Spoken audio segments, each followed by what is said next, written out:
Hello, traders. FX Pip Collector here. Today is Monday, April 14th, and this is my analysis for the pound US dollar. If you haven't done so yet, definitely do check out my free Discord channel, linked down here in the corner at the end of the video, and take a look at my website, fxpipcollector.com. So anyways, the pound dollar just continues to drift up. Now, since the last end of a correction way down here, it definitely has that one, two, three, four, five look. And the euro dollar also has a five wave look to it, which means there is definitely a chance that it could go down and it could give us a break of structure. We are at the 78% Fibonacci retracement on the daily time frame. Definitely seems like a good area for resistance. The thing is it's already experienced a lot of resistance at that area way back here in the past.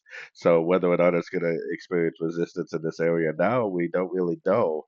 Just because you see five waves does not mean that a trend is over. The only thing that tells us a trend is over is that a pulse will move down in a break of structure. If you see this picture right here, that's what would turn me into a seller at the end of a pullback after the break of structure. Otherwise, I would definitely still be recommending longs. We don't really know that it's going to stop here. It could go down a little bit, make a higher low, and just keep on trending up. The trend is definitely your friend, and the only thing that's going to tell us this trend is over is the low of wave four getting taken out. So definitely be a little bit careful assuming that there's going to be any decent shorts because there really doesn't have to be. It could just keep on trending on the daily time frame.